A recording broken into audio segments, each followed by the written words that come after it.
Eksaktong alas 12 ng gabi. No, mali. Alas 12 ng tanghali. Alas 12 na po ng hapon. So, ngayon po ay November. Ano po ba ngayon? November 23, kung di po ako nagkakamali. Today is November 23, no?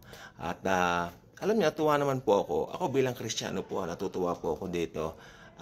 Dito po sa lugar po namin kanina, hindi ko nababanggitin kung saan po, nag-traffic dahil meron daw prosesyon, no? Ito po yung Christ the King.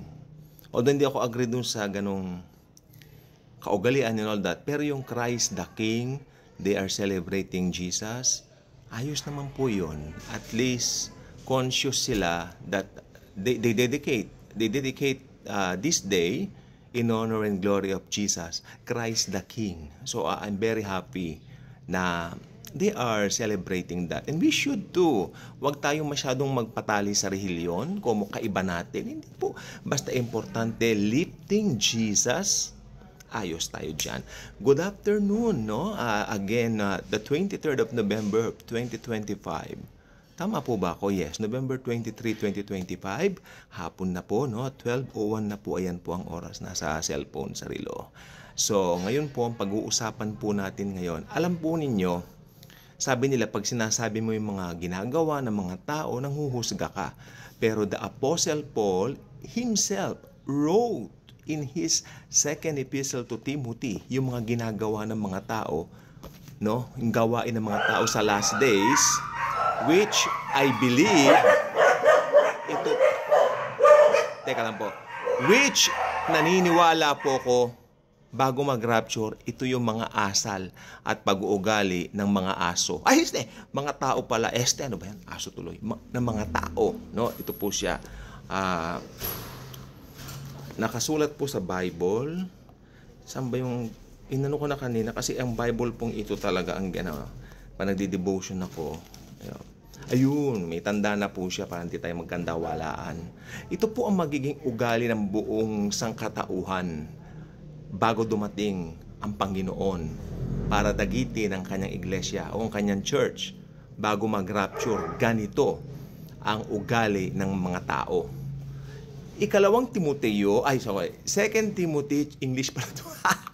2 Timothy chapter 3, verses 1 to 5 lang po. Masyado nang mahaba eh. Tsaka ma-out of line tayo. Pagbabasahin pa natin yung 6 pababa. Sige lang, ano lang tayo? 2 Timothy chapter 3, verses 1 to 5. But know this, that in the last days, perilous times will come. Perilous, mapanganib. For men will be lovers of themselves. Mahal ang sarili. Lovers of themselves. Hindi po ako may sabi yan. The Holy Bible. No? Kasi, for men will be lovers of themselves, lovers of money, boasters, proud. Boasters means mayabang. Ang dami niyan. Proud, mayabang din yan. Blasphemers. Disobedience to parents. Disobedient to parents. Wrong grammar ako doon. Akala ko may S, wala. Disobedient to parents. This is a NKJV Bible. Favorite ko to. Unthankful. Hindi mapagpasalamat. Alam nyo, marami kaming tinulungan dati. Wala na, parang nakikita kami, parang wala na. Unthankful. Unholy.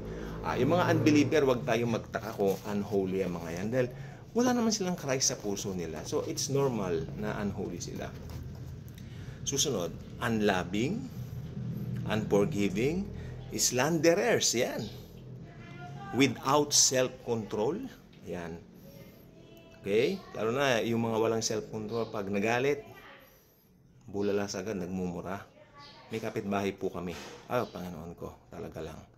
Brutal, despisers of good. Ayan, marami na po ngayon yan.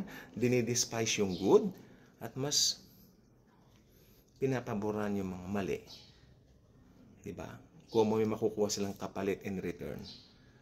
Oh, how sad, Lord. Come on, Lord Jesus. Bumalik ka na. Nalulungkot ako. Traitors.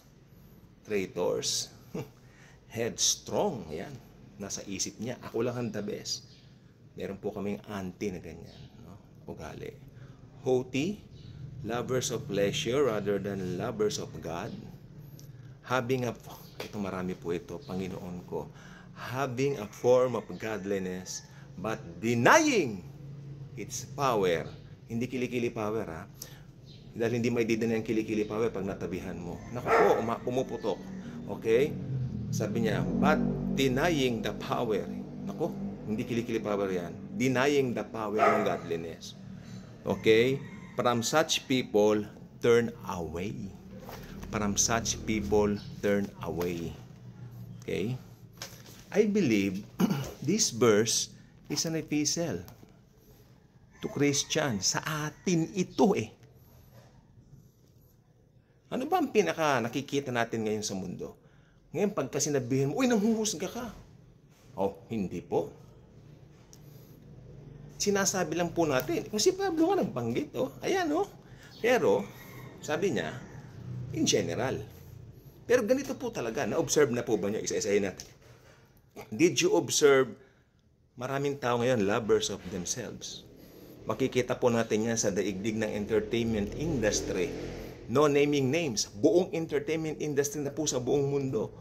Pag may nakita silang sumisikat at parang nasasapawan sila, hindi nila matanggap, gumagawa rin sila ng mga content para makahabol. Papansin ba? Ganyan po talaga sa entertainment industry. Kaya yung maraming artista na naboborn again, ini-expose nila yan eh. Oh, isa po sa number 1 na nag-expose ng entertainment industry sa kadiliman nito ay ang pumaang na mayapang sister natin kay Lord na si Donna Summer. Aba, may mga plaka pa kami ni Donna Summer dyan. Kasi mother ko yon. Saka sa mga ba, siya ay disco queen, pero mas pinanindigan niya ang Panginoong Hesukristo kumpara sa mundo. Walang direksyon. Alam niyo, sabi niya, exact words niya, there's no direction in this. No direction. Yan, tama po siya. Kaya ganyan po yan.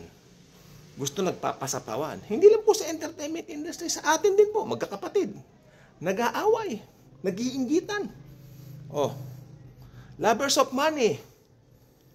Lovers of money. Makinig po kayo mabuti, ha. Ang sabi ni Paul dito, lovers of money. Okay? Kaya may sinabi po ang Bible sa ibang parte ng kasulatan. Sabi niya, the love of money, the root of all evils. Ang pag-ibig sa salapi, ang pinagmumulan at pinag-uugatan ng kademonyuhan at kadyabluhan sa sangkatauhan. Maliwanag po yan. Hindi po yung pera mismo.